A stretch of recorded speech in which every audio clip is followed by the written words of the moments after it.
আমাদের গুণগত রসায়ন নিয়ে একটু কথা বলি আমরা। প্রথমে আমরা ক্লাস শুরু করছি গুণগত রসায়ন দিয়ে।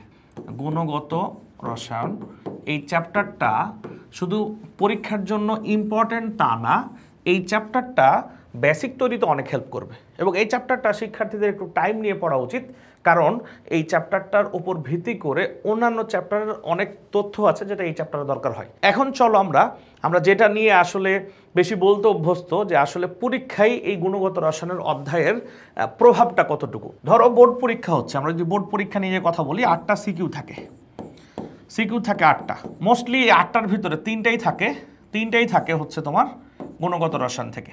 তাহলে 8টার ভিতরে 3টা, আর এমসিকিউ থাকে প্রায় 25টার মধ্যে 60টার মতো। এই যে এটা 6টা 7টা হতে পারে, 1টা 2টা প্লাস মাইনাস হতে পারে, বাট সিকিউ কিন্তু মোটামুটি 3টাই থাকে ফিক্সড। তো এটা 8টার ভিতরে 3টা। অনেকের ক্ষেত্রে আবার যারা মনে করবে গুণগত রসায়ন থেকে আমি 3টা সিকিউ উত্তর দিব, তাদের জন্য 5টার ভিতরে 3টাই কিন্তু গুণগত রসায়ন থেকে উত্তর দিতে পারবে। তাহলে তুমি চিন্তা করে দেখো, 8টার ভিতরে 3টা মানে প্রায় কিন্তু আমি জানি না এক্স্যাক্টলি পার্সেন্টেজ করলে কত হবে, 35%-এর ওপরে হবে, 35, আর এটা হবে প্রায় 60%। তাহলে গুণগত রসায়ন থেকে সিকিউ বোর্ডে 35% অথবা 60% তুমি উত্তর করতে পারবে পুরো প্রথম পত্রের। নিশ্চয়ই ব্যাপারটা বুঝতে পারছো এই অধ্যায় কেন সময় আমরা বেশি দিতে চাই। এবং এমসিকিউ 25টার ভিতরে 60টা, তার মানে প্রায় 30% এমসিকিউ কিন্তু এই অধ্যায় থেকে পেয়ে যেতে পারো তুমি। তো যাই হোক, আমরা বুঝতে পারছি আমাদের এটা কতটুকু গুরুত্বপূর্ণ এই অধ্যায়টা। আমরা যখন কোনো অধ্যায় পড়বো, একটা বিষয় মাথায় রাখতে হবে, এইচএসসিতে বোর্ড বই কিন্তু অনেকগুলো রাইটারের আছে, বাট একটা বোর্ড বই পড়েই কিন্তু স্টুডেন্টরা মেডিকেল, ইঞ্জিনিয়ারিং এবং ভর্তি পরীক্ষায় প্রিপারেশন নিতে পারে, বাট সিলেবাস কন্টেন্ট তো সেম, শুধু রাইটারটা ভিন্ন। কিন্তু একটা বোর্ড বইয়ের মধ্যে কিন্তু অনেকগুলো ভাগ আছে, কিছু পড়া আছে মেডিকেলের জন্য, কিছু পড়া আছে বোর্ডের জন্য, কিছু পড়া আছে ভর্তি পরীক্ষার জন্য, ইঞ্জিনিয়ারিং এর জন্য, কিছু পড়া আছে বিশ্ববিদ্যালয় ভর্তি পরীক্ষার জন্য, এবং কিছু পড়া আছে কমন। এই কমন পড়াটাই কিন্তু মোটামুটি 70 থেকে 80%, বাকি 20% পড়াগুলো কিন্তু আনকমন পড়া। তো যার লোড নেওয়ার ক্ষমতা আছে সে হয়তো পুরোটাই পড়বে, বাট লোড নেওয়ার পুরোটার ওপর ক্ষমতা আছে এমন স্টুডেন্টের সংখ্যা কিন্তু আসলেই খুবই কম। আর ইন্টারমিডিয়েটে তোমরা নিশ্চয়ই জানো টাইম অনেক কম থাকে, সো একটা গাইডলাইন প্রয়োজন তোমার যে কি পড়বো কি বাদ দিব। দেখো, যে স্টুডেন্ট 8টার ভিতরে 8টা সিকিউ কমন পেলো কিন্তু আধা আধা কমন পেলো, পরিপূর্ণ উত্তর করতে পারে না। আর আরেকজন হচ্ছে 5টাই কমন পেলো, 8টা কমন পেলো না, কিন্তু 5টা সে পরিপূর্ণভাবে লিখতে পারলো। তাহলে যে 5টা কমন পেলো তার কিন্তু পরীক্ষার নাম্বারটা কি আসবে, ভালো আসবে। ভর্তি পরীক্ষাও তাই, তুমি যদি কোনো জিনিস সম্পর্কে ক্লিয়ার ধারণা না থাকে তাহলে তোমার কিন্তু নেগেটিভ মার্কিং হইতে পারে, আর যদি ক্লিয়ার ধারণা থাকে তখন এটা তোমার পজিটিভ মার্কিং হবে। তো ক্লিয়ার কনসেপ্ট না থাকলে সব টপিক সম্পর্কে একদম ডিপলি ক্লিয়ারলি পড়তে গেলে তোমার জন্য অল্প সময় এটা অনেক বড় চ্যালেঞ্জ হতে পারে। সো এখানে চমৎকার গাইডলাইন প্রয়োজন, কোনটা পড়বো কোনটা পড়বো না। আমরা প্রতিটা টপিকের মধ্যে তোমাদের এই গাইডলাইনগুলো দিয়ে দিব। একটা বিষয় তোমাদের সাথে শেয়ার করি, অধিকাংশ ক্ষেত্রেই অনেকেই যেটা মনে করেন এই টপিকটা অনেক গুরুত্বপূর্ণ, এখান থেকে পরীক্ষায় কোশ্চেন আসবে। অনেক মানুষ বা অনেক স্টুডেন্ট কিন্তু তার ভালো লাগা থেকে গুরুত্বপূর্ণ টপিক নির্বাচন করে, যে এটা হচ্ছে গুরুত্বপূর্ণ, এটা আমার কাছে মনে হচ্ছে আসতে পারে। তোমরা যেমন দেখবা 9-10-এ আমি তোমাদের একটা কোশ্চেন করি, 9-10-এ দেখবা যে অধিকাংশ স্টুডেন্ট কিন্তু মনে করে 11 নাম্বার চ্যাপ্টার হচ্ছে পরীক্ষায় বেশি কোশ্চেন আসে, 11 নাম্বার চ্যাপ্টার থেকে বা 6 নাম্বার থেকে বেশি কোশ্চেন আসে। আমি একটা অ্যানালাইসিস করে দেখেছি, সব থেকে বেশি কোশ্চেন 6 বা 11 থেকে অনেক সময় আসে না, অন্য চ্যাপ্টার থেকে আসে। কে বলতে পারে কোন চ্যাপ্টার থেকে কোশ্চেন আসে? কিন্তু বেশিরভাগ স্টুডেন্ট কিন্তু মনে করে 6 বা 11 থেকে বেশি কোশ্চেন হয়। কেন মনে করে? তার এটা মনে হয়। তো মনে হওয়া বা না হওয়া দিয়ে আসলে কিছু যায় আসে না, দেখতে হবে এক্স্যাক্টলি স্টাডি করে যে কোন টপিকটা বেশি গুরুত্বপূর্ণ, কোন জায়গা থেকে বেশি প্রশ্ন হয়, কোন জায়গা থেকে কি ধরনের কোশ্চেন হয়, কিভাবে পড়লে আমি ভালো করতে পারবো। তো আমরা তোমাদেরকে আগামী ক্লাসগুলোতে একটা স্টার্ট বুক দেখাবো, যেটা আমরা আগে পাবলিকলি দিতাম, এখন দেই না। তো এই স্ট্যাটিস্টিক দেখে তোমাদেরকে আমরা ঠিক প্রশ্ন ব্যাংক যা বলে যে আসলে কোন টপিক গুরুত্বপূর্ণ এবং কোন টপিক গুরুত্বপূর্ণ না, এবং কোনটা কিভাবে পড়া উচিত, কোনটা কতটুকু ডেপথে গিয়ে পড়া উচিত, আমরা তোমাদের পড়ানোর পাশাপাশি এই গাইডলাইনগুলো কিন্তু দিয়ে দিব। একটা স্টুডেন্ট ভালো করতে হলে তার বেসিক ক্লিয়ার থাকতে হয়, কনসেপ্ট ক্লিয়ার থাকতে হয়, এবং একটা প্রপার গাইডলাইনও কিন্তু পেতে হয়, এবং স্টুডেন্টকে প্রচুর পরিশ্রম করতে হয়। শুধু পরিশ্রম করলে হবে না, গাইডলাইনও দরকার, এবং বেসিক ক্লিয়ারের পাশাপাশি তার কনসেপ্টটাও ক্লিয়ার দরকার। তাহলে আমরা যে ব্যাপারটা বলছি যে আমরা আমাদের ক্লাসে প্রথম ক্লাসেই কিছু গাইডলাইন দিয়ে দিচ্ছি, যে গাইডলাইনের মাধ্যমে আমরা আমাদের ক্লাসগুলো শুরু করতে চাই। প্রথমত আমরা বেসিক এনসিওর করব, এটা এখন সবার থাকে। শুধু বেসিক দিয়ে চান্স হবে না, যে কোনো বিষয় সম্পর্কে পরিপূর্ণ ধারণা লাভ করতে হবে, তাহলে চান্স হবে। বেসিক এখন মোটামুটি সবার থাকবে, যার বেসিক থাকবে না সে আগাতেই পারবে না। তাহলে বেসিক থাকবে, যাদের বেসিক নাই বেসিক ক্লিয়ার করার চেষ্টা করব। বেসিক ক্লিয়ারের পাশাপাশি আমরা কনসেপ্ট ক্লিয়ার করব। এক কথায় একটা বিষয় সম্পর্কে পরিপূর্ণ ধারণা লাভ করার চেষ্টা করব। এখন সব বিষয় সম্পর্কে পরিপূর্ণ ধারণা লাভ করা সম্ভব না, তাই কোনটা কি জন্য পড়বো, কোনটা বোর্ডের জন্য পড়বো, আর কোনটা ভর্তি পরীক্ষার জন্য, কোন ভর্তি পরীক্ষার জন্য পড়বো তার একটা স্ট্যাটিস্টিক বেসড গাইডলাইন দিয়ে দিব, যে গাইডলাইনটা সবাই দেয়, কিন্তু কেউ কেউ বুঝে শুনে দেয় আর কেউ কেউ মন গড়া গাইডলাইন দেয়। মন গড়া গাইডলাইনে কিন্তু সফলতা নাও আসতে পারে। আর 3 নাম্বার বিষয় হচ্ছে তোমাকে প্রচুর পরিশ্রম করতে হবে। এই 3টা বিষয়ের সমন্বয়ে কিন্তু আমরা বোর্ড এবং ভর্তি পরীক্ষা ভালো করতে পারবো। তো 3টা লক্ষ্য নিয়ে আমরা আগাই।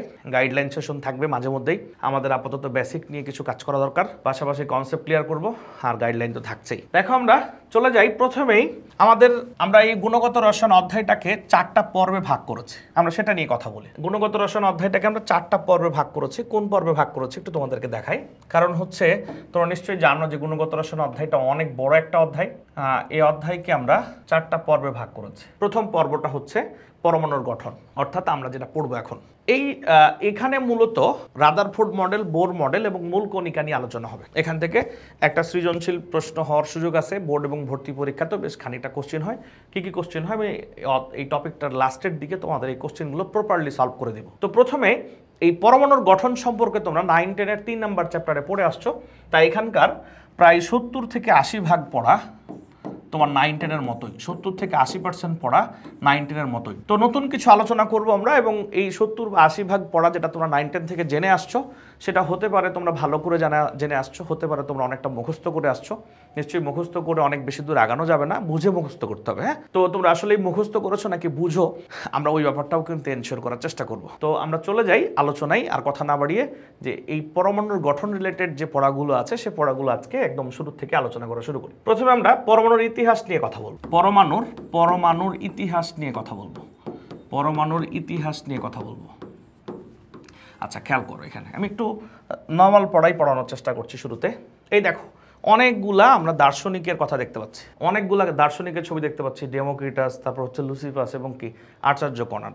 এর মধ্যে আমাদের এই পরমাণুর ইতিহাসের মধ্যে গুরুত্বপূর্ণ একটা ব্যক্তি হচ্ছে ডেমোক্রিটাস। তিনি একজন দার্শনিক। দার্শনিক আর বিজ্ঞানীর মধ্যে পার্থক্য কি? দার্শনিকরা আসলে তাদের নিজেদের অভিজ্ঞতা থেকে একটা মন্তব্য করেন, বাট পরীক্ষা নিরীক্ষা ছাড়াই এই মন্তব্যগুলো করেন, তাদের নিজেদের জীবন দর্শন থেকে তারা এই মন্তব্যগুলো করেন। কিন্তু বিজ্ঞানীরা যে কোনো সিদ্ধান্ত নেন পরীক্ষা নিরীক্ষা করে। হতে পারে তাদেরও ভুল থাকতে পারে, বাট যা কিছু বলেন তারা কি নিয়ে বলেন? পরীক্ষা নিরীক্ষা করে বলেন। তোমরা 9-10-এর বইয়ে পড়ে আসছে এরকম যে খ্রিস্টপূর্ব 380 অব্দে, এটা 9-10-এর বইয়ে ছিল। কিন্তু বর্তমান ইন্টারমিডিয়েট বইগুলোতে কোনো বইয়ে লেখা থাকে 400, কোনো বইয়ে লেখা থাকে 500 অব্দে। যেহেতু এটা খ্রিস্ট সাল গণনার পূর্বের ঘটনা, তাই এক এক বই এক এক রকম পাওয়া যায়। ধরে নিলাম যে 400 থেকে 500 অব্দের মধ্যে কোন একটা সময়ে আমাদের বিখ্যাত দার্শনিক, গ্রিক দার্শনিক ডেমোক্রিটাস প্রথম অ্যাটম নামকরণ করেন। তাহলে পরমাণুর নামকরণ করলেন কে? বিজ্ঞানী না, গ্রিক দার্শনিক কি? ডেমোক্রিটাস। অর্থাৎ তিনি বলেন প্রত্যেক পদার্থের মধ্যে একটা অবিভাজ্য কণা আছে যার নাম অ্যাটম তথা কি? পরমাণু। এখন যেটা মূল প্রবলেম হলো যে তিনি যে অবিভাজ্য কণার কথা বললেন, এই কথাটাকে অনেক বিজ্ঞানী বা দার্শনিক সমর্থন করলেন, আর অনেক বিজ্ঞানী বা দার্শনিক এটাকে সমর্থন করলেন না। যেমন ভারতীয় কিছু বিজ্ঞানী আছেন যারা এটাকে সমর্থন করলেন, আর অপরপক্ষে অ্যারিস্টটলের মতো বড় দার্শনিক এটাকে সমর্থন করলেন না। এটা নিয়ে ডিবেট চলতে থাকে, কিন্তু কেউ তো পরীক্ষার মাধ্যমে প্রমাণ করতে পারে না, সবাই শুধু মন্তব্যই করে, যেহেতু তারা দার্শনিক। তাই এটা নিয়ে আসলে সঠিক সিদ্ধান্ত নেওয়া কঠিন হয়ে যায়। এরপর 1803 সালে একজন ইংল্যান্ডের স্কুল শিক্ষক, যার নাম হচ্ছে জন ডাল্টন, কত সাল হবে? 1803 সাল। তিনি একজন স্কুল শিক্ষক ছিলেন। তিনি পরীক্ষার মাধ্যমে পরমাণু আবিষ্কার করে ফেলেন। আমি যে কথাগুলো বলছি প্রতিটা কথা কিন্তু এক একটা ভর্তি পরীক্ষা বা বোর্ড পরীক্ষার MCQ, হ্যাঁ, মাথায় রাখতে হবে। এবং অনেকের ধারণা ক্লিয়ার না, এই জন্য আমি এটা পড়াচ্ছি। হ্যাঁ, শুরু থেকে একদম যদি স্ট্রং ধারণা নিয়ে আমরা এগোই তাহলে আমাদের পড়াটা সুবিধা হবে। তাহলে কত সালের ঘটনা হলো? 1803 সাল। কে পরমাণু আবিষ্কার করলেন? বিজ্ঞানী জন ডাল্টন। তো এখন এই দেখো, খ্রিস্টপূর্ব 400 অব্দ থেকে এই 1803 সাল, এই সময়কালটা প্রায় 2200 বা 2300 বছর। কতদিন চিন্তা করো।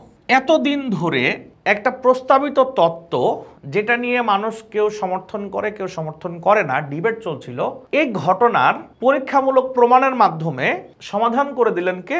বিজ্ঞানী জন ডাল্টন। তো জন ডাল্টন যখন এটা নিয়ে সমাধান করে দিলেন, তখন তাকে মানুষজন বলল যে তুমি হচ্ছ আধুনিক রসায়নের জনক। তাহলে আমরা নোট করব, আধুনিক রসায়নের জনক কে? বিজ্ঞানী জন ডাল্টন। কেন তাকে বলা হলো? পরমাণু আবিষ্কারের জন্য। এখন তোমরা বলতে পারো স্যার আমরা তো 9-10-এ পড়ে আসছি আধুনিক রসায়নের জনক হচ্ছে অ্যান্টনি ল্যাভোসিয়ে, কিন্তু আসলে ল্যাভোসিয়ে হচ্ছে আধুনিক রসায়নের জনক না, তিনি রসায়নের জনক। এটা নিয়ে আমি তোমাদের মধ্যে একটা ভুল ধারণা থাকবে, এটা নিয়ে বইগুলোতেও ভুল ধারণা আছে, ইন্টারনেটে তুমি ঘাটলেও দেখবা বিভিন্ন তথ্য পাবা। আমি আসলে কিছু যুক্তি উপস্থাপন করছি যে কেন অ্যান্টনি ল্যাভোসিয়ে রসায়নের জনক এবং কেন জন ডাল্টন হচ্ছে আধুনিক রসায়নের জনক।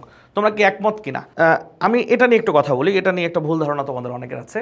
তোমরা নিশ্চয়ই জানো যে মধ্যযুগে মধ্যপ্রাচ্যে প্রথম রসায়নের একটা গবেষণা প্রতিষ্ঠান তৈরি হয় যার নাম হচ্ছে আলকেমি, এবং এই গবেষণা প্রতিষ্ঠানের প্রতিষ্ঠাতা ছিলেন জাবের ইবনে হাইয়ান। তিনি একজন আলকেমিস্ট, এবং এটাই সত্য কথা যে রসায়নের প্রথম এই প্রাতিষ্ঠানিক গবেষণা জাবের ইবনে হাইয়ানের হাত ধরেই কিন্তু শুরু হয়। তাই যারা মুসলিমপন্থী দার্শনিক বা গবেষক তারা সবাই দাবি করেন যে জাবের ইবনে হাইয়ানি হচ্ছে কি আমাদের রসায়নের জনক হওয়া উচিত। কিন্তু তোমরা 9-10 বইয়েও পড়ে আসছো যে জাবের ইবনে হাইয়ানের কাছ থেকে রসায়নের প্রকৃত রহস্য উদ্ভাবন করে পাওয়া যায়নি, বাট তিনি প্রথম গবেষক এবং তিনি আলকেমির প্রতিষ্ঠাতা। রসায়নের প্রথম রহস্য উদ্ভাবন করেন কে? রসায়নের প্রথম প্রকৃত রহস্য উদ্ভাবন করেন অ্যান্টনি ল্যাভোসিয়ে। তাই আমরা ল্যাভোসিয়েকে রসায়নের জনক বলতে পারি। এটা মধ্যযুগের কথা। তুমি চিন্তা করো 1803 সালে যখন কিনা পরমাণু আবিষ্কার হয় নাই, তখন কিন্তু এত কিছু ছিল না রসায়নে। পরমাণুই তো নাই, অণু কই পাবা বা বাকি জিনিসগুলো কই পাবা, পরমাণু মডেল কই পাবা।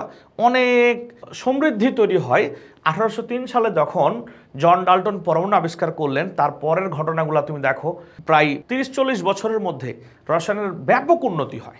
প্রোটন আবিষ্কার হয়, ইলেকট্রন আবিষ্কার হয়, নিউট্রন আবিষ্কার হয়, রাদারফোর্ড মডেল আসে, বোর মডেল আসে, আরও ইত্যাদি ইত্যাদি অনেক কিছু আসে। তো এই যে ঘটনাগুলা বহুদিন থেকে কিছু হয়নি, মধ্যযুগ থেকেও মূলত রসায়নের উন্নতিটা তেমনভাবে হয় নাই, কিন্তু 1803 সালের পরে রসায়নের উন্নতি কিন্তু ব্যাপকভাবে হয়, যার কারণে আমরা আধুনিক রসায়নের জনক হিসাবে জন ডাল্টনকেই কিন্তু সমর্থন করি। আর রসায়নের জনক হচ্ছে অ্যান্টনি ল্যাভোসিয়ে। দুঃখজনক বিষয় হলো সত্য, জাবের ইবনে হাইয়ান তিনি প্রথম রসায়নের গবেষক, তিনি জনক হওয়া উচিত ছিল, কিন্তু ফাইনালি তিনি যেহেতু প্রথম রসায়নের প্রকৃত রহস্য উদ্ভাবন করতে পারেন নাই, তাই রসায়নের প্রথম প্রাতিষ্ঠানিক গবেষক তাকে বলা যেতে পারে, বাট জনক বলা যেতে পারে না। আর নিশ্চয়ই তুমি আমার কথার সাথে একমত হবে। এবার তোমাদের কাছ থেকে আমরা জানতে চাই, এই জন ডাল্টন যিনি পরমাণু আবিষ্কারক এবং যাকে আমরা আধুনিক রসায়নের জনক উপাধি দিলাম, তিনিও অনেক বড় কিছু ভুল করেন। এই ভুলগুলা কি কি তা আমরা তোমাদের কাছ থেকে জানবো, আমিও বলবো। আচ্ছা, একটা কোশ্চেন করি তোমাদেরকে। জন ডাল্টনের মতে, কোশ্চেনটা ভালো করে শুনে এবং উত্তর দাও, জন ডাল্টনের মতে পরমাণুকে ভাঙলে কি কি পাওয়া যায়? এটা একটা বিশ্ববিদ্যালয়ে ভর্তি পরীক্ষার কোশ্চেন। জন ডাল্টনের মতে পরমাণুকে ভাঙলে কি কি পাওয়া যায়? জন ডাল্টনের মতে পরমাণু অবিভাজ্য, পরমাণুকে ভাঙা যায় না। এই যে অ্যাটম শব্দের অর্থ অবিভাজ্য। তাহলে জন ডাল্টন যা কিছু বলেছেন তার সব কিছু কিন্তু ঠিক না, এবং জন ডাল্টনের একটা মেজর ভুল হচ্ছে পরমাণু অবিভাজ্য। পরমাণু কি বললাম? অবিভাজ্য। জন ডাল্টন মনে করতেন পরমাণু অবিভাজ্য, অর্থাৎ পরমাণুকে আর ভাঙা যায় না। কিন্তু আমরা জানি বর্তমানে পরমাণুকে ভাঙলে কি কি পাওয়া যায়? ইলেকট্রন, প্রোটন, নিউট্রন পাওয়া যায়। সো জন ডাল্টনের এই মন্তব্যটি কিন্তু পুরোপুরি ভুল। এরপর এটা একটা জন ডাল্টনের সীমাবদ্ধতা। আরেকটা সীমাবদ্ধতা নিয়ে আমরা কথা বলি।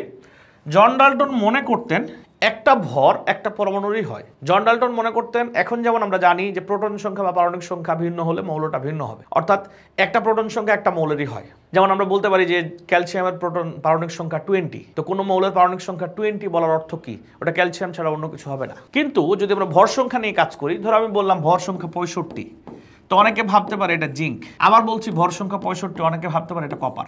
তাহলে কোনটা ঠিক? দুইটাই কিন্তু ঠিক।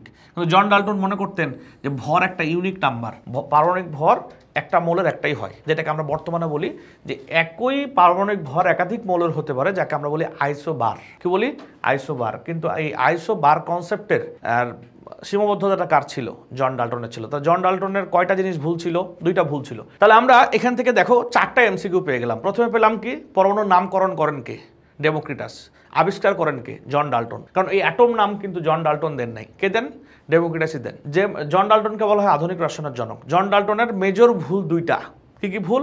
একটা হচ্ছে আইসোবার কনসেপ্ট, আর একটা হচ্ছে জন ডাল্টন মনে করতেন পরমাণুকে ভাঙলে কিছু পাওয়া যায় না, কিন্তু বাস্তবতা হচ্ছে আমরা জানি পরমাণুকে ভাঙলে অনেকগুলো মূলকণিকা পাওয়া যায়। চলো আমরা কথা না বাড়িয়ে সামনের দিকে এগোই। এরপর 1803 সালে যখন জন ডাল্টন পরমাণু আবিষ্কার করলেন, তখন একজন অনেকেই এরকম মন্তব্য করা শুরু করলেন যে আচ্ছা পরমাণুর মধ্যে কেমন জানি ঋণাত্মক চার্জযুক্ত একটা কণা পাওয়া যাচ্ছে। এখন ঋণাত্মক চার্জযুক্ত কণা যদি পরমাণুর মধ্যে পাওয়া যায় তাহলে পরমাণু তো অবিভাজ্য হয়ে যাবে, কিন্তু জন ডাল্টন বলছেন পরমাণু অবিভাজ্য, এবং এইটা আমরা ওই খ্রিস্টপূর্ব 400 বা 500 অব্দ থেকে কিন্তু বিলিভ করছি পরমাণুকে ভাঙা যায় না। কিন্তু অনেকেই বলা শুরু করলেন যে পরমাণুর মধ্যে কেমন জানি একটা ঋণাত্মক চার্জযুক্ত কি আছে, কণা আছে। একজন বিজ্ঞানী যার নাম হচ্ছে জে স্টোনি তিনি বলেই ফেলেন যে পরমাণুর মধ্যে একটা ঋণাত্মক চার্জযুক্ত কণা আছে যার নাম হচ্ছে ইলেকট্রন।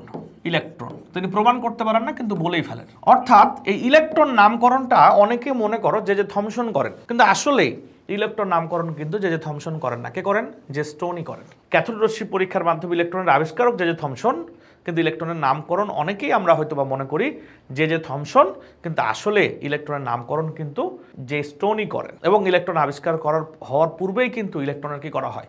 নামকরণ করা হয়। ব্যাপারটি নিশ্চয়ই ক্লিয়ার।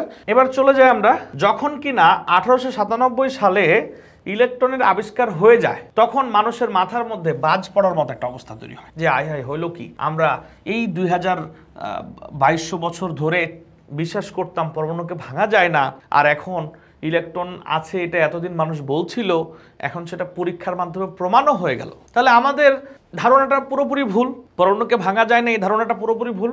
তাহলে আমাদের কি করা উচিত? এই পরমাণুর মধ্যে কি আছে সেটা আসলে খুঁজে বের করে দেখা দরকার। এবং মানুষজন যে থমসনকেও জিজ্ঞেস করে, আচ্ছা তুমি তো ইলেকট্রন আবিষ্কার করলা, তুমি বলো তো ইলেকট্রন পরমাণুতে কিভাবে থাকে? ওই যে একটা ব্যাপার হয় না যে কিছু কথা বলার পর যখন সেটা প্রমাণিত হয়ে যায় তখন মানুষ আর বলা থামে না, আরো বলতে থাকে। তো ঠিক তেমনই যে থমসন কিন্তু কি করেন, চেষ্টা করেন আরো কিছু বলার, বাট সেগুলোর কোনো ভিত্তি ছিল না।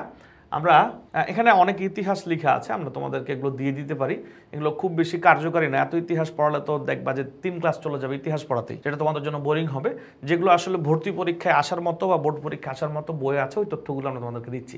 এই যে থমসন নিয়ে কথা বলবো। তো দেখো আমরা তোমাদেরকে যেই কথাটা বলার চেষ্টা করছিলাম, এই 1897 সালে যে থমসন ক্যাথোড রশ্মি পরীক্ষা করার পর 1898 সালে তিনি একটা মডেল প্রদান করেন যার নাম হচ্ছে প্লাম পুডিং মডেল। যদিও এটা কোনো ভিত্তি ছিল না বা এটা একটা ভিত্তিহীন মডেল। এই প্লাম পুডিং মডেলটা কেমন আমি তোমাদের বলি। আমরা পুডিং খাই না কেকের মতো, তার মধ্যে আমরা ছোট ছোট কিসমিস দেই। তাহলে পুডিং এর মধ্যে আমরা যে কিসমিস গুলা দেই, বলা হচ্ছে পুরা গোল আকৃতির পুডিংটা হচ্ছে পরমাণু মডেল, আর এর মধ্যে থাকা কিসমিস গুলা হচ্ছে ইলেকট্রন। আবার অনেক সময় উদাহরণ দিতে গিয়ে অনেক বই এরকমও দেখা যায় যে আমরা বড় একটা তরমুজ দেখি, এই তরমুজের মাঝ বরাবর যদি আমরা কেটে ফেলি তাহলে পুরোটা কি দেখতে লাল মনে হয়। আচ্ছা মনে করো তরমুজের মাঝখান বরাবর কেটে ফেলছে, তাহলে ভেতরের অংশটা দেখতে কেমন মনে হবে? লাল মনে হবে। আর ওই লাল অংশগুলোর মধ্যে ছোট ছোট কিছু তরমুজের বীজ দেখতে পাওয়া যাবে, বাদামি বর্ণের। তো বলা হয় যে পুরাই গোল অংশটুকু যেটা লাল দেখা যাচ্ছে এটা হচ্ছে পরমাণু, এবং এই মাঝখানে ছোট ছোট বীজগুলা হচ্ছে ইলেকট্রন। এটা কে বলে? যে থমসন। কত সালে? 1898 সালে। কোন মডেলে? প্লাম পুডিং মডেলে। কিন্তু পরবর্তীতে এই কথার কোনো ভিত্তি খুঁজে পাওয়া যায় না, অর্থাৎ এই মডেলটার তেমন কোনো ভিত্তি ছিল না, তাই এই মডেলটা কেউ চাইলে পড়তেও পারো বা দিয়ে দিতে পারো। 1898 সালে একটা মডেল দেওয়া হয় যার নাম প্লাম পুডিং মডেল, বাট এই মডেলটা তেমন গ্রহণযোগ্য কোনো মডেল না। প্রথম গ্রহণযোগ্য মডেল কে প্রদান করেন? দেখো 1911 সালে প্রথম পরমাণুর গ্রহণযোগ্য মডেল প্রদান করেন বিজ্ঞানী রাদারফোর্ড। তোমরা নিশ্চয়ই রাদারফোর্ড মডেল পড়ে আসছো, মুখস্থ করে আসছো 9-10-এ, যেহেতু এটা ছিল। হয়তোবা সবাই ভালো করে বোঝো না, আমরা আজকে ক্লাসে সময় পাবো কিনা জানি না, কিন্তু আগামী ক্লাসে রাদারফোর্ড মডেলের আমরা একটা পরীক্ষা পড়াবো তোমাদেরকে, যে পরীক্ষার নাম হচ্ছে আলফা কণা বিচ্ছুরণ পরীক্ষা, যেটা 9-10-এর বোর্ড বই ছিল না, কিন্তু আমি পড়াইতাম আর কি। তো এটা পড়লেই আসলে রাদারফোর্ড মডেলের কনসেপ্ট ফুললি কি হবে, ক্লিয়ার হবে, যেটা ইন্টারমিডিয়েটে আছে। আমরা তোমাদেরকে আগামী ক্লাসে, আজকে যদি সময় পাই শুরু করবো, নাহলে আগামী ক্লাসে আমরা পড়াবো, এবং রাদারফোর্ড মডেল আমরা একদম ডেপথে গিয়ে পড়ার চেষ্টা করবো, যেহেতু এখান থেকে এটা সিলেবাসে ইন্টারমিডিয়েটে আছে এবং এটা বেসিক মডেল, পরীক্ষা এখান থেকে অনেক কোশ্চেন হয়। তাহলে কত সালের ঘটনা এটা? 1911 সাল। নাম কি বিজ্ঞানীর? রাদারফোর্ড। তিনি কি করেন? প্রথম গ্রহণযোগ্য পরমাণু মডেল আবিষ্কার করেন, এবং তিনি আরো একটা কাজ করেন কি জানো, যেটা বর্তমান সময় পর্যন্ত প্রতিষ্ঠিত কোনো ভুল নাই, সেটা হচ্ছে নিউক্লিয়াস আবিষ্কার করেন। এবং তিনি আরো একটা কাজ করেন, কি করেন জানো না? তিনি ওই 1911 সালেই বলেন যে নিউক্লিয়াসের চার্জ ধনাত্মক, কিন্তু তিনি 1911 সালে বলতে পারেন না নিউক্লিয়াসের চার্জ কেন ধনাত্মক। কিন্তু পরবর্তীতে তিনি প্রোটন আবিষ্কারের মাধ্যমে নিউক্লিয়াসের চার্জ যে ধনাত্মক কেন তাও প্রমাণ করেন। আমরা সব সময় পরীক্ষা হলে যখন বলা হয় রাদারফোর্ড এবং বোর মডেলের মধ্যে কোনটি অধিক গ্রহণযোগ্য, তখন সব সময় রাদারফোর্ডকে পচায়। কিন্তু দেখো আমার কাছে মনে হয় পরমাণু মডেলের সব থেকে বেশি ক্রেডিট কাকে দেওয়া উচিত? রাদারফোর্ডকে দেওয়া উচিত। কেন দেওয়া উচিত? তিনি নিউক্লিয়াস আবিষ্কার করেন, প্রথম মডেল আবিষ্কার করেন। বোর কি করেন সেটা নিয়ে একটু পরে কথা বলছি, এবং কেন রাদারফোর্ডকে বেশি ক্রেডিট দেওয়া উচিত সেটাও আমি কথা বলছি। মাথায় রাখতে হবে সবসময় পরবর্তীতে যে মডেলটা আসে ওইটা আপডেট হয় এবং ওইটার গ্রহণযোগ্যতা বাড়ে। কিন্তু হয়তো বা রাদারফোর্ড যদি এখান থেকে সূচনা না করতেন, বোরের হয়তো এত সফলতা নাও আসতে পারতো। আমরা সেটা নিয়ে কথা বলবো একটু পরে। তাহলে আমরা আবার একটু বলি, রিকল করি। 1911 সাল প্রথম গ্রহণযোগ্য পরমাণু মডেল প্রদান করেন যে বিজ্ঞানী, তার নাম রাদারফোর্ড, এবং তিনি নিউক্লিয়াস আবিষ্কার করেন। এবং তিনি 1911 সালেই বলেন নিউক্লিয়াসের চার্জ ধনাত্মক। কিন্তু কেন ধনাত্মক এটা তিনি বলতে পারেন না। এটা আবার তিনিই বলেন কত সালে? 1919 সালে।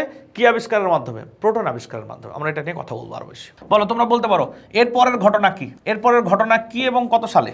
এরপরের ঘটনা কি এবং কত সালে কে বলতে পারে? 1913 সাল বিজ্ঞানী নিলস বোর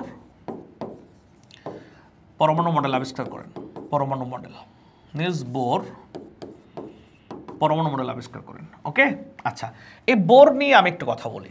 বোর কিন্তু রাদারফোর্ডের অ্যাসিস্ট্যান্ট বা স্টুডেন্ট ছিলেন। নিলস বোর ছিলেন কে? রাদারফোর্ডের স্টুডেন্ট বা অ্যাসিস্ট্যান্ট। তো একটা বিষয় খেয়াল করো, দেখো কোনো ঘটনা এত দ্রুত ঘটে নাই। এই দেখো রাদারফোর্ড মডেল এবং বোর মডেলের ডিস্টেন্সটা কিন্তু, আবিষ্কারের সময়কালটা কিন্তু, পার্থক্যটা কিন্তু অনেক কম। দেখো আর কোনো ঘটনা এত তাড়াতাড়ি ঘটে নাই। এর কারণ কি জানো? এর কারণ হচ্ছে রাদারফোর্ডের স্টুডেন্ট বা অ্যাসিস্ট্যান্ট ছিলেন নিলস বোর। রাদারফোর্ডের গবেষণা সম্পর্কে বোর আগের থেকে অবগত ছিলেন। এবং নিলস বোর কি করেন? রাদারফোর্ড মডেল দেওয়ার পর রাদারফোর্ড কিন্তু ব্যস্ত নিউক্লিয়াস কেন ধনাত্মক সেই গবেষণায়। আর এই বোর ঠিক রাদারফোর্ড মডেলের যে সব সমালোচনা করা হয়, মানে রাদারফোর্ড যখন মডেল প্রদান করলেন তখন বিভিন্ন বিজ্ঞানীরা এটা নিয়ে পরীক্ষা নিরীক্ষা গবেষণা শুরু করলেন এবং আলোচনা সমালোচনা শুরু করলেন। কেউ পক্ষে মত দিলেন, কেউ বিপক্ষে মত দিলেন, কেউ বললেন এটা ঠিক, এটা ভুল, অনেক ধরনের কথা বলেন। বোর তখন যেহেতু রাদারফোর্ডের গবেষণা সম্পর্কে আগের থেকে অবগত ছিলেন, তারই স্টুডেন্ট বা অ্যাসিস্ট্যান্ট ছিলেন, এবং পাবলিক যেই বা অন্যান্য বিজ্ঞানীরা যে সমালোচনা করেন ওই সমালোচনার নিয়ে তিনি মূলত গবেষণা করেন। এবং গবেষণা করতে গিয়ে তিনি ঠিক তার 2 বছর পরে 1913 সালেই সফল হন এবং ঠিক রাদারফোর্ড মডেলের কিছু প্রবলেম তিনি সলভ করে রাদারফোর্ডের থেকেও গ্রহণযোগ্য একটা মডেল প্রদান করেন। এজন্য সবসময় বলা হয় 1911 সালে রাদারফোর্ড যে মডেল দিয়েছিলেন তার থেকে বোর পরমাণু মডেলটি অধিক গ্রহণযোগ্য। এবং আরও মজার ব্যাপার, যেটা হয়তো বা তোমাদের খুব বেশি দরকার নাই জানার, তারপর জানতে পারো 1922 সালে এই বোর নিজেই নোবেল প্রাইজ পান।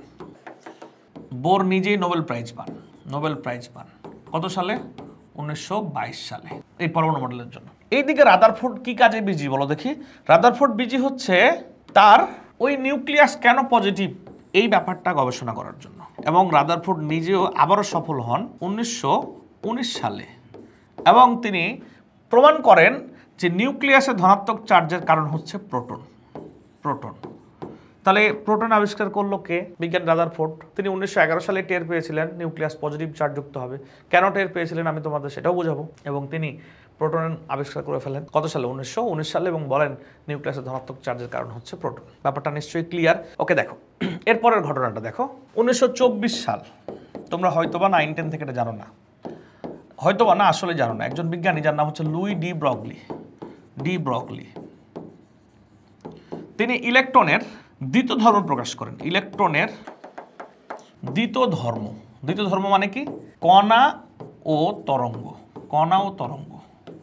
ভালো করে খেয়াল করো, কণা ও তরঙ্গ। এই যে, আচ্ছা, কণা লিখতে গিয়ে কথা লিখে বলছে, দুঃখিত। হ্যাঁ, কণা ও তরঙ্গ। হ্যাঁ, ইলেকট্রনের দুইটা ধর্ম প্রকাশ করেন, একটা হচ্ছে কণা ধর্ম, একটা তরঙ্গ ধর্ম। বোর মডেলে কল্পনা করা হতো যে ইলেকট্রন শুধুমাত্র বস্তু কণা। বোর মডেলে কল্পনা করা হতো ইলেকট্রন শুধু একটা বস্তু কণা, যার বস্তুর ক্ষুদ্রতম অংশটুকুকেই কণা বলা হয়। আর এই ডি ব্রগলি বলে, তোমরা যা জানতা, এই লুই ডি ব্রগলি বলে 1924 সালে, তোমরা যা জানতা তা ভুল না, বাট তোমাদের সাথে আমরা অ্যাড করতে চাই। কি অ্যাড করতে চাই? তুমি যেটাকে ভাবতেছো কণা, আসলে ইলেকট্রনটা শুধু কণা না, ইলেকট্রনের দুইটা ধর্ম আছে, একটা হচ্ছে কণা, একটা তরঙ্গ। এটা নিয়ে ডিটেল আলোচনা পরে হবে, তারপরে যদি এখন একটু আলোচনা করতে পারি আমরা তোমাদেরকে। তোমরা বোর মডেল থেকে কি জানো? তোমরা বোর মডেল থেকে জানো ইলেকট্রন এইভাবে ঘুরে। এই যে এটা নিউক্লিয়াস যদি হয়, এটা স্থির বৃত্তাকার পথে ইলেকট্রনটা ঠিক এইভাবে ঘুরে, এই পথ দিয়ে একদম বৃত্তাকার পথে ভদ্রভাবে ইলেকট্রনটা ঘুরে। তোমরা এটা জানো কোথা থেকে? বোর মডেল থেকে। কারণ তোমরা কল্পনা করো ইলেকট্রন শুধুমাত্র বস্তু, কিন্তু বাস্তবতা হচ্ছে ইলেকট্রন এইভাবে ঘুরে না। কে বললো এটা প্রথম?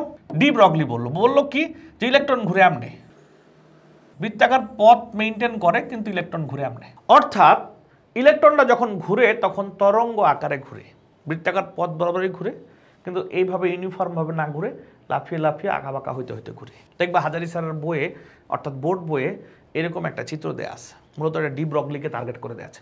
আমরা তো এখন পুরা পরমাণু গঠনের ইনফোটা পড়তেছি, তাই না? আজকে আমরা আগামী ক্লাসগুলো থেকে প্রতিটা জিনিস ডিটেল পড়া শুরু করব এবং এই রাদারফোর্ড বোর মডেল এবং পরমাণু গঠন সম্পর্কে আমরা প্রায় 6 থেকে 8টা ক্লাস কমপক্ষে করব। তখন আমরা প্রতিটা জিনিস একদম ডিটেল জানবো, এমনভাবে জানবো যাতে আমাদের কখনো আর কলেজ বোর্ড এবং ভর্তি পরীক্ষায় এই টপিক থেকে আর সমস্যা না হয়। বাট আমরা ধারণা নিচ্ছি, এখন পুরাটা ইনফো নিচ্ছি, কোনটা আগে আবিষ্কার হলো কোনটা পরে আবিষ্কার হলো। কারণ পরমাণুর গঠনে তো শুধু ইলেকট্রন থাকে না, শুধু প্রোটন থাকে না, শুধু নিউট্রন থাকে না, শুধু রাদারফোর্ড মডেল নিয়ে পরমাণু গঠন হবে না, বোর মডেলও লাগবে। তাহলে কে কি বললো সব কথা আগে প্রথমে একটা ইনফো নিয়ে নিলাম, তারপর আমরা ডিটেলে যাবো, কানেক্টেড করে ফেলবো, কনসেপ্ট ক্লিয়ার করে ফেলবো। তোমরা আগে 9-10-এ জাস্ট মুখস্থ করেছো অথবা জেনেছো কোনোভাবে, কিন্তু এখন এটা বুঝিয়ে দেওয়া হবে যে কেন কোনটা আগে কোনটা পরে। যেমন 9-10 বইয়ে লেখা আছে 1911 সালে রাদারফোর্ড পরমাণু মডেল প্রদান করেন, এখানে কক্ষপথে থাকে ইলেকট্রন এবং নিউক্লিয়াসে থাকে প্রোটন। তখন সবাই হয়তো মনে করছো 1911 সালের আগেই মনে হয় প্রোটন আবিষ্কার হয়েছে, হয়তো বা সবাই এটা মনে করেছো, অনেকে মনে করেছো।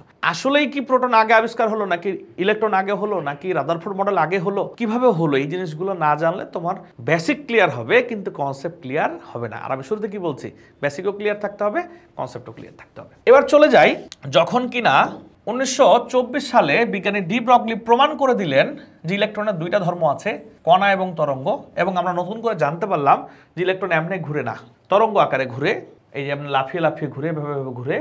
তখন বিজ্ঞানী হাইজেনবার্গ 1927 সালে চিন্তা করলেন, বিজ্ঞানীর নাম হচ্ছে হাইজেনবার্গ, আর তার নীতির নাম অনিশ্চয়তা নীতি, আনসার্টিনিটি প্রিন্সিপাল, অনিশ্চয়তা নীতি। ওকে, এই দেখো 1927 সালে বিজ্ঞানী হাইজেনবার্গ তার অনিশ্চয়তা নীতিতে তিনি বলার চেষ্টা করেন এরকম যে ইলেকট্রনের ন্যায় অতি ক্ষুদ্র কণার অবস্থান এবং ভরবেগ একসাথে নির্ণয় করা সম্ভব না। অর্থাৎ ব্যাপারটা এরকম বলা যেতে পারে, ধরো তুমি এখন একটা মুভি দেখতে চাইছিলা, আবার তুমি এই কেমিস্ট্রি ক্লাসটাও করতে চাও, যেহেতু আজকে ক্লাস আছে। তো এখন তুমি দেখলা যে আমি যদি মুভি দেখি ক্লাস দেখা হবে না, আর যদি ক্লাস করি তাহলে মুভি দেখা হবে না, মানে একটা করলে আরটা কি হয়ে যায়, অনিশ্চিত হয়ে যায়। তো এই হাইজেনবার্গের মাথায় এই কথাটা আসছে তখনই যখন কিনা এই ডি ব্রগলি বলছে ইলেকট্রন তরঙ্গ আকারে চলাফেরা করে। ইলেকট্রনের তরঙ্গ ধর্ম আসার আগ পর্যন্ত হাইজেনবার্গের মাথায় কিন্তু এই ব্যাপারটা আসে নাই। হাইজেনবার্গ চিন্তা করছে যে ইলেকট্রন তো এমনি ঘুরে, তাই তার সঠিক অবস্থান ফাইন্ড আউট করা ডিফিকাল্ট, কারণ সে তো স্থির না, ঘুরতেছে। আবার যখন হাইজেনবার্গ দেখলো যে ইলেকট্রন শুধু ঘুরেই না, তরঙ্গ বস্তুর মতো করে ঘুরে, তখন হাইজেনবার্গ চিন্তা করলো যে এই ইলেকট্রন একে তো ঘুরছে, তারপর তরঙ্গ আকারে ঘুরতেছে, দ্যাটস ওয়াই এর অবস্থান সঠিকভাবে ফাইন্ড আউট করা কি সম্ভব না। তো আমরা এই হাইজেনবার্গের অনিশ্চয়তা নীতি ডিটেল পড়বো। অর্থাৎ বলা হয়ে থাকে যে হাইজেনবার্গের নীতিতে বলা হয়ে থাকে যে ইলেকট্রনের ন্যায় অতি ক্ষুদ্র কণিকার অবস্থান এবং ভরবেগ একই সাথে নির্ণয় করা কি সম্ভব নয়। এই দেখো এই দুইটা বছর না, কয়েকটা বছর মিলে, এই দুইটা সাল মিলে নতুন কিছু কিন্তু আমরা জানতে পারলাম, তাই না? দেখো আমরা আগে যা জানতাম পরমাণু সম্পর্কে রাদারফোর্ড এবং বোর থেকে, এখানে আমরা কিন্তু কোনো মডেল পাই নাই, অর্থাৎ ডি ব্রগলি কোনো মডেল দেন নাই, হাইজেনবার্গ কোনো মডেল দেন নাই, কিন্তু তারা কিন্তু ছোট ছোট করে দুইটা ফিচার অ্যাড করেছেন। তো যেই ফিচারটা অ্যাড করার মাধ্যমে পরমাণুতে কিন্তু কিছু বৈশিষ্ট্য কি হবে, সংযোজন হবে পরমাণুর মডেলে। তো এই 2 বছরে পরমাণু মডেলে যেই তথ্যগুলো চলে আসে, এই তথ্যগুলোর মিলে নতুন করে একটা মডেল দেওয়া হয়, যে মডেলের নাম হচ্ছে কোয়ান্টাম বলবিদ্যা মডেল। এই দেখো কোয়ান্টাম বলবিদ্যা মডেল, অর্থাৎ 1924 এবং 27 এই বছরগুলোতে ডি ব্রগলি এবং হাইজেনবার্গ যা বলেন তা দিয়ে আমরা কি জানতে পারি, নতুন একটা সংযোজন চলে আসে। তাহলে কোয়ান্টাম বলবিদ্যা মডেল কে প্রদান করেন? অনেকে মনে করেন কোয়ান্টাম বলবিদ্যা মডেল মনে হয় কোনো বিজ্ঞানীর দেওয়া মডেল। আসলে রাদারফোর্ড মডেল এবং বোর মডেল দুটো ইউনিক মডেল। তারপরে কিন্তু যে মডেলগুলো আসছে সেগুলোতে কিন্তু কেউ পূর্ণাঙ্গ কিছু বলে নাই। হাইজেনবার্গ কিছু বলছে, ডি ব্রগলি কিছু বলছে, আগের থেকে রাদারফোর্ড বোর কিছু বলে রাখছে। তো নতুন করে কিন্তু সংযোজন হয় এবং ইতিমধ্যে 1919 সালে কিন্তু ইউপ্যাক প্রতিষ্ঠিত হয়ে যায়। ইউপ্যাক প্রতিষ্ঠিত হওয়ার পর এই মডেলগুলো যখন আসে, তখন এই মডেলগুলো এককভাবে কোনো বিজ্ঞানী না দিয়ে অনেকগুলো বিজ্ঞানীর দেয়া তথ্যের সমন্বিত রূপ হচ্ছে এই কোয়ান্টাম বলবিদ্যা মডেল। তোমরা নিশ্চয়ই 9-10-এ কোয়ান্টাম বলবিদ্যা মডেলের নাম শুনেছ। ইন্টারমিডিয়েটেও নাম শুনবা, কিন্তু ইন্টারমিডিয়েটেও কোয়ান্টাম বলবিদ্যা মডেল সিলেবাসে নাই। তোমরা নিশ্চয়ই 9-10-এ অরবিটালের সংজ্ঞা পড়েছো, তোমরা সেখান থেকে জানো বোর মডেলে শুধু কিন্তু অরবিট নিয়ে কথা হয়েছে, অরবিটাল নিয়ে কথা হয় নাই। বোর মডেলে কথা হচ্ছে কি নিয়ে? অরবিট নিয়ে, অরবিটাল নিয়ে কথা হয় নাই। তাহলে অরবিটাল নিয়ে কথা বললো কে?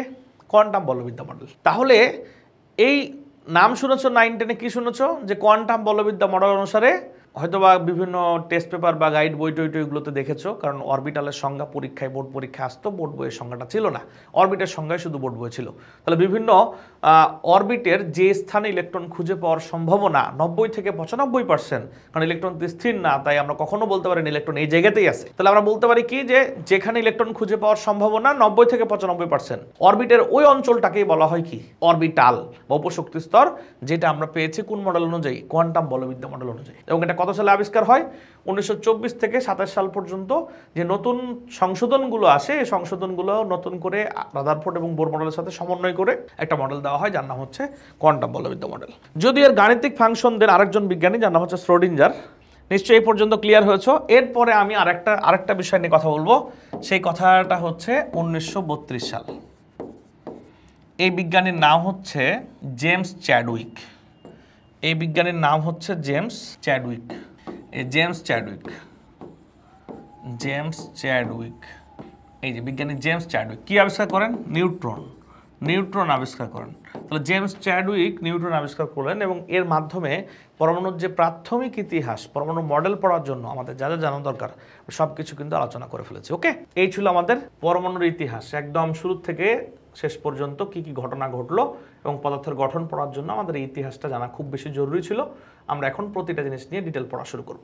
আর তোমাদেরকে তো লেকচার বুক দিয়ে দেওয়া হচ্ছে, হ্যাঁ, এখান থেকে তোমরা ভিডিওগুলো প্লে করে করে তোমরা কি করতে পারবা, ক্লাসগুলো নোট করে নিতে পারো যদি চাও। এখানে প্রতিটা শব্দ এক একটা এমসিকিউ, কোনোটা খুব বেশি গুরুত্বপূর্ণ, কোনোটা কি কম গুরুত্বপূর্ণ। যেমন আমরা এখানে কথা বললাম বোর মডেলে ইলেকট্রনকে শুধু কণা হিসেবে কল্পনা করা হয়, আর ডি ব্রগলির মতে কণা ও তরঙ্গ দুটোই হিসাব করা হয়। এগুলো অনেক গুরুত্বপূর্ণ এমসিকিউ। হ্যাঁ, ওকে, আমরা চলে যাই মূল কণিকা নিয়ে কথা বলি। মূল কণিকা নিয়ে যদি কথা বলি তোমাদের সাথে, তোমরা নিশ্চয়ই জানো যে মূল কণিকা কি। পরমাণুর মধ্যে যে অতি ক্ষুদ্র কণা থাকে তাকে মূল কণিকা বলে। এগুলো তোমরা যেহেতু জানো, পড়ালে তোমরা অনেক বোর হবার জন্য পড়াচ্ছি না। মূল কণিকা 3 ধরনের, কি কি? স্থায়ী, অস্থায়ী এবং কি কম্পোজিট কণিকা। আচ্ছা, আমরা চলে যাই এই আলোচনায়। এই দেখো, এই যে আমরা যেই পয়েন্টগুলো পড়লাম এখানে এগুলো দেয়া আছে 1932 সাল পর্যন্ত। এই দেখো, নিশ্চয়ই দেখতে পাচ্ছ তোমরা, মূল কণিকা যে ক্ষুদ্র কণিকা দ্বারা পরমাণু গঠিত তাকে মূল কণিকা বলে। একটা হচ্ছে স্থায়ী মূল কণিকা, একটা অস্থায়ী মূল কণিকা, আর হচ্ছে কম্পোজিট কণিকা। তো স্থায়ী মূল কণিকা 3টা, ইলেকট্রন, প্রোটন, নিউট্রন। নিশ্চয়ই এটা নিয়ে তোমাদের পড়ানোর কিছু নাই, তোমরা নিশ্চয়ই এটা জানো। এটা নিয়ে আর কথা বলছি না আমরা। ইলেকট্রন, প্রোটন, নিউট্রন কি, এটা নিয়ে যেটুকু জানো না 9-10-এ সেটুকু কথা বলবো। অস্থায়ী মূল কণিকা এরা সৃষ্টি হওয়ার পর অন্য কণায় চলে যায়, রূপান্তরিত হয়ে যায়। এরকম কণা আছে প্রায় 100 ধরনের। এই অস্থায়ী মূল কণিকা আমাদের এইচএসসি সিলেবাসে নাই। বোসন, কোয়ার্ক এগুলো নিয়ে আলোচনা করা যেতে পারে, বাট আমার কাছে মনে হচ্ছে এই আলোচনাগুলো আমাদের দরকার নেই, কারণ এগুলো আমাদের ইন্টারমিডিয়েট সিলেবাসের পড়া না। তো তারপরও কয়েকটা অস্থায়ী মূল কণিকা নিয়ে তোমরা জাস্ট জেনে রাখতে পারো যে এই কয়েকটা অস্থায়ী মূল কণিকা হয়, যেমন হচ্ছে positron, neutrino, anti neutrino, meson, pion, muon. Just জেনে রাখলা, অস্থায়ী মূল কণিকা সম্পর্কে ডিটেল পড়ার দরকার নেই। অনেকেই পড়বে, হ্যাঁ, ক্লাসে হাইপ ক্রিয়েট করার জন্য, বাট নো নিড, এটার প্রয়োজন নেই। আমি তোমাদের শুরুতেই বলেছি কোনটা পড়বো কোনটা পড়বো না এটা জানতে হবে। কম্পোজিট কণিকা বিশেষ ধরনের ভারী কণিকা। এটা কম্পোজিট মানে হচ্ছে সমন্বিত, অনেক কিছু মিলায়। যেমন দেখো, আমি যদি শুধু আমার কোচিংয়ে কেমিস্ট্রি পড়াই, তাহলে এটা হচ্ছে একটা সাবজেক্টের একটা বিশেষ কোচিং, যেখানে শুধু কেমিস্ট্রি পড়ানো হয়। আর যদি এমন একটা কোচিং হয় যেখানে সবগুলো সাবজেক্ট পড়ানো হয়, তাহলে এটা হচ্ছে কম্পোজিট কোচিং, মানে সবগুলো সাবজেক্টের সমাধান পাওয়া, অর্থাৎ সমন্বিত। ওকে, দেখো, এই কম্পোজিট কণিকা হচ্ছে আলফা কণা। আলফা কণা শোনার পরে যারা জানে না, তারা অনেকে মনে করে বিটা আর হচ্ছে গামা কণা, কিন্তু আসলে তা না। আলফা কণা, তারপর ডিউটেরন কণা এবং কি নিউট্রন কণা। তাহলে কম্পোজিট কণিকা কয়টা পেলাম আমরা? 3টা পেলাম। এখন তোমাদেরকে আমি বলে দেই, আমাদের এই মুহূর্তে 4টা কণিকা সম্পর্কে অনেক ডিটেল জানা প্রয়োজন। এটা হচ্ছে স্থায়ী মূল কণিকা 3টা, আরটা হচ্ছে আলফা কণা। স্থায়ী মূল কণিকার মধ্যে একটা পরমাণুতে একটা কণিকা থাকে না। সেটা কোন পরমাণুর কোন কণিকা? ইলেকট্রন, প্রোটন, নিউট্রন নিয়ে কথা বলি। ইলেকট্রন কি আবিষ্কার করে, কত সালে আবিষ্কার করে, কে নামকরণ করে, কোথায় অবস্থান করে, ইলেকট্রনের ভর কেমন, চার্জ কেমন, এগুলো তোমরা সব জানো। আমরা এগুলো নিয়ে তোমাদের সাথে কথা বলছি না। যদি কেউ না জানো আমাকে বলতে পারো। ওকে, আচ্ছা, আমরা মূলত কথা বলতে চাই এখন ইলেকট্রনের চার্জ নির্ণয় নিয়ে। বাকি আগে যে কথাগুলো উচ্চারণ করলো ওগুলো তোমরা সবাই জানো।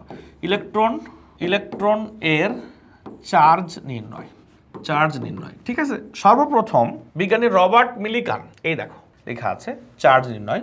রবার্ট মিলিকান তেলবিন্দু পরীক্ষার মাধ্যমে ইলেকট্রনের চার্জ নির্ণয় করেন। তার প্রথম বিজ্ঞানী রবার্ট মিলিকান তেলবিন্দু পরীক্ষার মাধ্যমে ইলেকট্রনের চার্জ নির্ণয় করেন। প্রথম এই কাজটা তিনি করেন। তবে রবার্ট মিলিকান ইলেকট্রনের চার্জের যে মান 1.6 × 10⁻19 কুলম্ব, শুধু তিনি এটা নির্ণয় করেন, কিন্তু আহামরি কোনো ব্যাখ্যা তিনি দেন না। অর্থাৎ তিনি জাস্ট বলেন এই পরীক্ষার মাধ্যমে আমি তো জানি ইলেকট্রনের চার্জ হচ্ছে এত কুলম্ব। বাট এই ঠিক তার কাছাকাছি সময়ে একটু পরেই আরেকজন বিজ্ঞানী, যার নাম হচ্ছে তড়িৎ বিজ্ঞানী মাইকেল ফ্যারাডে। ফ্যারাডে তিনি কি করেন? তিনি পরীক্ষার মাধ্যমে গাণিতিক ব্যাখ্যার সাহায্যে এই ইলেকট্রনের চার্জের মান প্রকাশ করেন। তিনি বলেন হচ্ছে 1 মোল ইলেকট্রন এর চার্জ ইকুয়াল 1 ফ্যারাডে। আমরা জানি 1 ফ্যারাডে ইকুয়াল 96,500 কুলম্ব। তাহলে 1 মোল ইলেকট্রনের চার্জ ইকুয়াল কি 1 ফ্যারাডে, আর 1 ফ্যারাডে ইকুয়াল কি 96,500 কুলম্ব। তো আমরা তাহলে কি বলতে পারি? 1 মোল ইলেকট্রনের চার্জ যদি 1 ফ্যারাডে হয়, তাহলে অতএব একটি ইলেকট্রনের চার্জ কত হবে? F/Na। Na হচ্ছে নাম্বার অফ অ্যাভোগাড্রো আর F হচ্ছে ফ্যারাডের মান। তাহলে ফ্যারাডের মান হচ্ছে 96500 আর Na হচ্ছে এই যে 6.023 × 10⁻23। এটাকে এটা দিয়ে ভাগ করলে উত্তর আসে 1.6 × 10⁻19 কুলম্ব। তাহলে প্রথম গাণিতিক ব্যাখ্যার সাহায্যে ইলেকট্রনের চার্জের মান নির্ণয় করেন কে? তো দেখো, এবার আমরা সবাই জানি যে কে বলতে পারে, দেখা যাক। আমরা সবাই জানি চার্জের এসআই একক হচ্ছে কুলম্ব, কিন্তু চার্জের সিজিএস একক কি? চার্জের এসআই একক হচ্ছে কুলম্ব, চার্জের সিজিএস একক কি? কে বলতে পারে? আমরা জানি 1 কুলম্ব ইকুয়াল 3 × 10⁻9 ESU। ESU অর্থ হচ্ছে electro, S for static, U for unit. তাহলে 1 কুলম্ব ইকুয়াল 3 × 10⁻9 ESU। যদি আমরা এই মানকে 3 × 10⁻9 দিয়ে গুণ করি, অর্থাৎ 1.6 × 10⁻19 গুণ 3 × 10⁻9, তাহলে উত্তর আসে হচ্ছে 4.8 × 10⁻10 ESU। এটা হচ্ছে চার্জের এসআই একক। এই চার্জের এসআই একক হচ্ছে কুলম্ব আর সিজিএস একক হচ্ছে ESU। নিশ্চয়ই বুঝতে পারছো। এরপর এই দুইটা খুব বেশি দরকার, এসআই এবং সিজিএস, এটা অবশ্যই মনে রাখবা এবং এই কনভারসেশনটা মনে রাখবা। খুব বেশি দরকার হচ্ছে EMU, না দুঃখিত, এই দুটা খুব বেশি দরকার। এখন যেটা দরকার নেই সেটা হচ্ছে EMU, জেনে রাখতে পারো, জাস্ট হচ্ছে 1 EMU ইকুয়াল 10 কুলম্ব। EMU অর্থ হচ্ছে electro magnetic unit, electromagnetic unit. তাহলে আমরা কি জানি এখানে? খেয়াল করো তো, আমরা জানি হচ্ছে এখানে যদি চিন্তা করি 1.6 × 10⁻19 কুলম্ব, তাহলে আমরা এটাকে 1.6 × 10⁻20 EMU বলতে পারি। এই তো, এই পড়াটুকু তোমরা 9-10 থেকে জানতা না। হ্যাঁ, এই চার্জ নির্ণয়ের এই পড়াটুকু 9-10 থেকে জানতা না। প্রোটন নিয়ে কথা বলি। প্রোটন নিয়ে আসলে তোমাদের সাথে আমি কথা বলতে তেমন চাই না, কারণ তোমরা নিশ্চয়ই প্রোটন সম্পর্কে জানো। প্রোটন কে আবিষ্কার করে, কত সালে আবিষ্কার করে, কোথায় প্রোটনের অবস্থান, প্রোটনের চার্জের মান কেমন, ভর কেমন, ইচ অ্যান্ড এভরিথিং তোমাদের জানার কথা। শুধু আমরা তোমাদের কাছে জানতে চাই প্রোটনের প্রতীক কি কি হয়। তো প্রোটনের দুইটা প্রতীক, একটা হচ্ছে পি, একটা H+। পি এবং H+ এর মধ্যে পার্থক্য কি দেখো। পি দিয়ে শুধু বোঝা যায় প্রোটন, আর H+ দিয়ে প্রোটনের ব্যাখ্যাও পাওয়া যায় যে আসলে প্রোটন জিনিসটা কি, মানে এটার চার্জ +1, মানে এটার একটা অর্থবহ প্রতীক, এর কিছু বৈশিষ্ট্য সম্পর্কে জানা যায়। তাহলে এটা হচ্ছে শুধু প্রতীক আর এটা অর্থবহ প্রতীক। এটা শুধু বৈশিষ্ট্য, মানে এটা শুধু প্রোটনকে চিহ্নিত করার এটা বৈশিষ্ট্য সহ জানা যায়। ওকে, আচ্ছা, বুঝতে পেরেছো নিশ্চয়ই। এবার আমরা চলে যাই হচ্ছে প্রোটন নিয়ে আর কথা বলছি না, নিউট্রন নিয়েও কথা বলার কিছু নাই। কে আবিষ্কার করে, কত সালে আবিষ্কার করে, ভর কি, চার্জ তো নেই, কক্ষপথে অবস্থান নাকি কেন্দ্রে অবস্থান, সবকিছুই তোমরা নিশ্চয়ই জানো। হ্যাঁ, আমরা কথা বলতে চাই এখন আলফা কণা নিয়ে। আলফা কণা নিয়ে দেখো, এখানে এই যে আলফা কণা হচ্ছে প্রকৃতপক্ষে দ্বিধনাত্মক চার্জযুক্ত হিলিয়াম আয়নকে বা নিউক্লিয়াসকে আলফা কণা বলে। এই যে দ্বিধনাত্মক চার্জযুক্ত হিলিয়াম নিউক্লিয়াসকে আলফা কণা বলে। আলফা কণা হচ্ছে প্রকৃতপক্ষে দ্বিধনাত্মক চার্জযুক্ত হিলিয়াম নিউক্লিয়াস। তো চলো আমরা এটা নিয়ে একটু কথা বলি, আলফা কণা নিয়ে। আলফা কণাকে এইভাবে লেখা হয়, হ্যাঁ, এটা তার প্রতীক, আবার এটাও তার প্রতীক, তবে এটা অর্থবহ প্রতীক। এটা অর্থবহ প্রতীক। হ্যাঁ, এটা দিয়ে বোঝা যায়, এটা দিয়ে জাস্ট বোঝা যায় এটা আলফা কণা, এটা দিয়ে বোঝা যায় আলফা কণার ভর কেমন, চার্জ কেমন, হ্যাঁ, এই বৈশিষ্ট্যগুলো বোঝা যায়। তাই এটা অর্থবহ প্রতীক আর এটা প্রতীক। এখন দেখো কেন এটার নাম হিলিয়াম নিউক্লিয়াস বলা হলো, এটার নাম কেন হিলিয়াম নিউক্লিয়াস বলা হলো। এই দেখো হিলিয়াম, এটা 2 এটা 4, তো এখানে প্রোটন আছে 2টা, নিউট্রন আছে 2টা, ইলেকট্রন 2টা। যদি এই ইলেকট্রন 2টা বাদ দিয়ে দাও তাহলে থাকে শুধু প্রোটন আর নিউট্রন। প্রোটন আর নিউট্রন কোথায় থাকে? প্রোটন এবং নিউট্রন দুইটাই থাকে কোথায়? নিউক্লিয়াস। এই প্রোটন নিউট্রন দুইটাই থাকে কোথায়? নিউক্লিয়াস। তাই আমরা তাকে হিলিয়াম নিউক্লিয়াস বলতে পারি। আলফা কণা দেখো হিলিয়ামের মধ্যে প্রোটন নিউট্রন ইলেকট্রন থাকে, যদি ইলেকট্রন 2টা ত্যাগ করে দেওয়া হয়, আসলে তার মানে কি হিলিয়াম 2টা ইলেকট্রন ত্যাগ করে? ব্যাপারটা কেমন? হিলিয়াম কি আদৌ 2টা ইলেকট্রন ত্যাগ করে? তো নিষ্ক্রিয় গ্যাস। আসলে ব্যাপারটা এমন যে হিলিয়াম 2টা ইলেকট্রন ত্যাগ করে না, এটা ইম্পর্টেন্ট কথা না। এখানে কথা হচ্ছে যদি হিলিয়াম 2টা ইলেকট্রন ত্যাগ করতো, তার বৈশিষ্ট্য যেমন হতো আলফা কণার বৈশিষ্ট্য তেমন হয়। তার মানে ব্যাপারটা এরকম না যে হিলিয়াম থেকে 2টা ইলেকট্রন সরে গিয়ে আলফা কণার জন্ম হয়। আসলে আলফা কণা তৈরি হয় তেজস্ক্রিয় পরমাণুর নিউক্লিয়াস ভেঙে। জাস্ট এটা আমরা কথার কথা বলি না, ওই রকম যে একটা হিলিয়াম থেকে যদি 2টা ইলেকট্রন সরানো হতো তাহলে যা দেখতে পাওয়া যেত তা হচ্ছে একটা আলফা কণার সমান। নিশ্চয়ই বুঝতে পারছো এই পর্যন্ত আমরা 4টা কণিকা নিয়ে কথা বললাম, বা আগে থেকে জানি ইলেকট্রন, প্রোটন, নিউট্রন এবং আলফা কণা, এই 4টা আমাদের দরকার। তো আমরা আগামী ক্লাসগুলোতে যেহেতু রাদারফোর্ড মডেল পড়তে চাই, আমাদের কিছু বিষয় জানা দরকার। এখন আমরা সেটা একটু কথা বলি। ইলেকট্রন, প্রোটন, নিউট্রন ও আলফা কণার ভরের তুলনা। এই তো দেখো ইলেকট্রন, প্রোটন, নিউট্রন ও আলফা কণার ভরের তুলনা। তাহলে এখন চিন্তা করি ইলেকট্রন, প্রোটন, নিউট্রন, আলফা কণার ভরের তুলনা কি। আমরা জানি একটি প্রোটন এর ভর ইকুয়াল একটি নিউট্রনের ভর, মানে একটা প্রোটন আর নিউট্রনের ভর প্রায় সমান, সমান বা প্রায় সমান বলতে পারো তুমি, সমান বা প্রায় সমান বলতে পারো। এবার আমরা কি জানি, একটি না 1840টি ইলেকট্রন এর ভর ইকুয়াল একটি আলফা কণার ভর, অর্থাৎ 1840টি ইলেকট্রনের ভরকে একত্রিত করলে যে মান পাওয়া যাবে তা হচ্ছে একটি আলফা কণার, একটি প্রোটনের ভর, দুঃখিত একটি প্রোটনের ভর। তো তোমাদের কাছে আমার একটা কোশ্চেন, একটি আলফা কণার ভর ইকুয়াল কতটি পি এর ভর? কে বলতে পারে? একটি আলফা কণার ভর ইকুয়াল কতটি প্রোটনের ভর? কে বলতে পারে? আচ্ছা দেখো খেয়াল করো, একটা আলফা কণার সমান 2টা প্রোটন আর 2টা নিউট্রন। একটা আলফা কণার সমান 2টা প্রোটন আর 2টা নিউট্রন। খেয়াল করছো ব্যাপারটা? তো যদি তুমি বলো একটা আলফা কণার ভর সমান 2টা প্রোটন আর 2টা নিউট্রনের ভর, তাহলে ঠিক আছে। আর তুমি যদি শুধু প্রোটনের কথা বলো তাহলে 2টা প্রোটন দিয়ে তো হবে না, কারণ প্রোটন নিউট্রনের ভর সমান, তখন বলতে হবে 4টা প্রোটন। একটা আলফা কণার সমান 2টা প্রোটন 2টা নিউট্রন, তাহলে আমরা কি শুধু 2টা প্রোটন নিয়ে কাজ করলে হবে? 2টা প্রোটনের সাথে সাথে 2টা নিউট্রনের কথা বলতে হবে। এখন 2টা নিউট্রন না বলে যদি আমরা সবগুলা প্রোটন দিয়ে বলতে চাই, তখন আমাদের বলতে হবে একটা আলফা কণার সমান 4টা প্রোটনের ভর। সবাই ক্লিয়ার কিনা আমাকে জানাও। এইবার আমরা তোমাদের কাছে জানতে চাইবো, একটি আলফা কণা সমান বা আলফা কণার ভর ইকুয়াল কতটি, একটি আলফা কণার ভর ইকুয়াল কতটি ইলেকট্রনের ভর? একটি আলফা কণার ভর ইকুয়াল কতটি ইলেকট্রনের ভর? একটা আলফা কণার সমান 4টা প্রোটনের ভর, আর একটা প্রোটন সমান 1840টা ইলেকট্রনের ভর।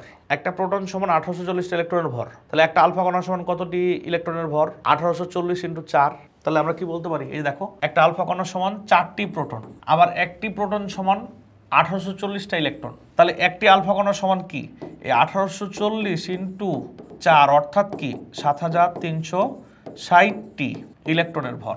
এই তো আমরা আগামী দিন তোমাদেরকে পড়াবো, সবাই ক্লিয়ার কিনা আমাকে জানাও। আগামী দিন তোমাদেরকে পড়াবো রাদারফোর্ড মডেলের আলফা কণা বিচ্ছুরণ পরীক্ষা। ধন্যবাদ সবাইকে, আল্লাহ হাফেজ।